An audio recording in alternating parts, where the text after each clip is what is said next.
Alzheimer's disease affects so many families, and it can present unique challenges when it comes to the holidays. 1 in 9 people over the age of 65 in the United States has Alzheimer's, and 1 in 3 over the age of 85 do. Joining us now is Linda Lorentzen. She is the Chief Strategy Officer with the Alzheimer's Association of Minnesota and North Dakota, and she has advice for families and caregivers and people who might be concerned about a loved one who might have it. So welcome. Well, thank you so much for allowing us to have this opportunity to talk about Alzheimer's. Well, let me ask you, these numbers are staggering. I mean, well, I found it almost shocking. Why are these numbers so high? Right. Well, age is the greatest risk factor for someone to develop Alzheimer's or another dementia. And as a nation, we're living longer. There's 92,000 people in Minnesota living with Alzheimer's right now. And over the next 20 to 30 years, that number is expected to triple. And the reason is that we've done such a great job at curing other diseases and allowing people to live with chronic diseases that now they're reaching older ages. So as you said, 1 in 3 people at the age of 85 can be diagnosed with Alzheimer's. And Minnesotans live a long time, so that means an awful lot of people. We have a link on our website to your website, which I think is fabulous by just kind of breaking down what's a real sign of perhaps Alzheimer's or what is just kind of forgetfulness. Can you kind of go into that a little bit? Because this is so important as we gather for the holidays. Yes, it is. And the Alzheimer's Association has a brochure called Know the 10 Signs. And there are 10 different signs that you should, if someone has that sign, they should really be checked out by a physician to see what their problem is. And so one example would be someone might have difficulty with doing a familiar task.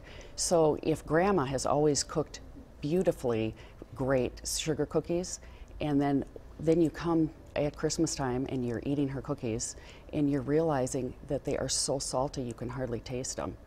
So that could be a sign. That could be a sign that she's substituted sugar or salt for the sugar in the recipe. She's unable to follow a familiar task. You know, I think a lot of people, including myself, often think, oh my gosh, I forgot my keys, I don't know where they are again. But that's not the issue, is it? No. In that case, you know, if you forget your keys, like I did this morning, I couldn't find them, I can always retrace and find them.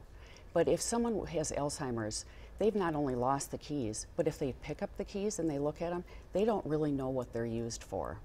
Well, one of the things you have on your website is a 24/7 hotline for families to call. What kind of help is available? Because I face this in my own family.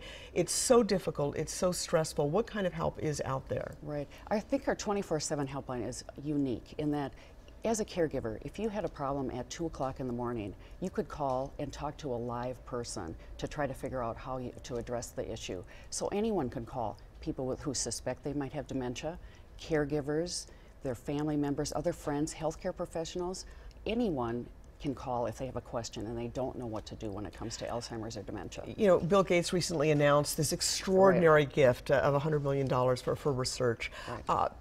There's been so much research already. Are there advances being made? Because I feel as if this illness is just hitting more and more people. Right, and I think there are advances being made. It's just, you know, nobody has found the cure yet, and we need to find a way to either slow, prevent, or cure this disease before it becomes this. It already is a public health crisis. We don't want it to gain more momentum. Okay. So there is a lot of research going on, and with Bill Gates not only raising awareness, but really putting more money into research. Right, and you know, again, we have a link on our website to your website, which I just think is so simple, clear, really common sense help, and then we also have a link to that 800 number for help. So thank you so much. Well, thank you for really coming in. It. You guys do a great job, so thank you very much. Thank you. All right, well, time now to go, and you go to WCCO.com/links for those links to the Alzheimer's organization and their website, as well as that hotline. Thank you so much, Linda. We want to go right now to